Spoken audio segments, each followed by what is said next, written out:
These are images of the protest just 2 blocks from where President Donald Trump just essentially declared martial law in an unhinged speech about the protests following the murder of George Floyd by police. Watch here. I will fight to protect you. I am your president of law and order and an ally of all peaceful protesters. But in recent days, our nation has been gripped by professional anarchists, violent mobs, arsonists, looters, criminals, rioters, Antifa, and others. Today, I have strongly recommended to every governor to deploy the National Guard in sufficient numbers that we dominate the streets. Mayors and governors must establish an overwhelming law enforcement presence until the violence has been quelled. If a city or state refuses to take the actions that are necessary to defend the life and property of their residents, then I will deploy the United States military and quickly solve the problem for them. These are not acts of peaceful protest. These are acts of domestic terror. The destruction of innocent life and the spilling of innocent blood is an offense to humanity and a crime against God. So excuse the sweatshirt, it's late, but I just had to come on here and talk to you guys about this. It's terrifying. That speech is really scary. And if he follows through on it, it is the end. Like, I don't know. These are really terrifying times in the United States. He wants to deploy the military to squash protests because a select few people have been rioting and looting and committing crimes.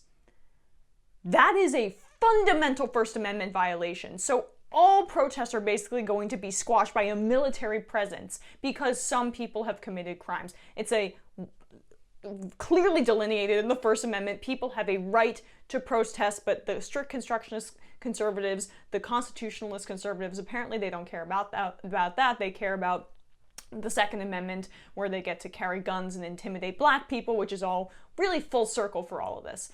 Using the United States military on American citizens is a war crime. No ifs, ands, or buts about it. I don't care about this legal technicality he's trying to get away with, which I'll touch on in a bit.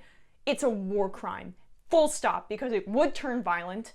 I know that conservatives don't care about war crimes, I get it. But he's purposefully, by the way, conflating rioters and protesters so he can crack down on people's First Amendment rights. That's what's so dangerous about it.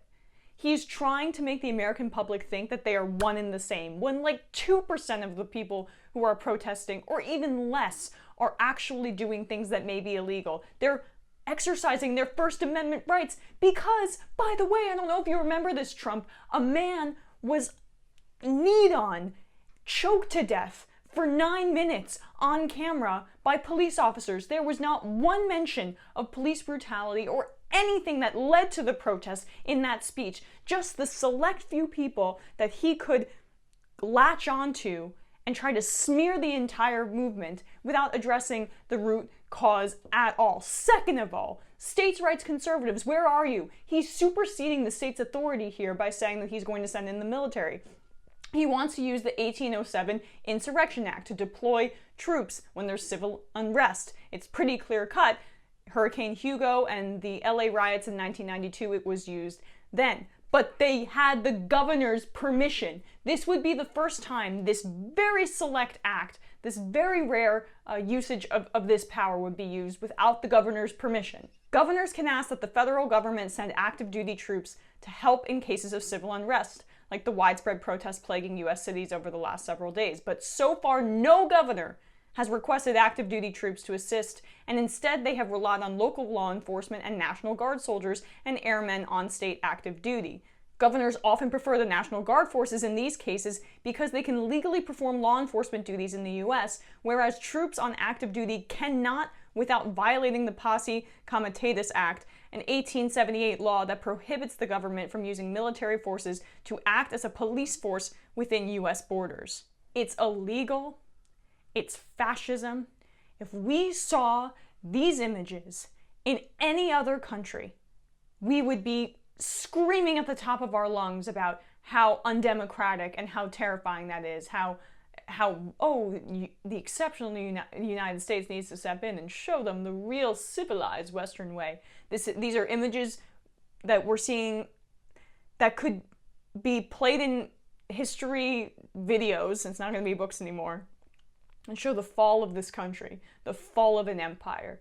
That's what we're seeing right now, and we don't have any semblance of a left-wing opposition on the other side. We have Joe Biden, who worked with segregationists and passed a crime bill that was instrumental in keeping mass incarceration as bad as it is, and then we have Nancy Pelosi and Chuck Schumer on the other end, who have nothing to say except slipping corporate lobbyists bailouts into their bills and are essentially silent right now. And when they are talking, they're speaking at like 5 words per minute per clip and have no inspirational bones in their body. So I am deeply disturbed and terrified. God bless the protesters and everyone out there. I don't believe in God, but whatever. Bless you with everything I've got. I'm so proud of you, and stay strong.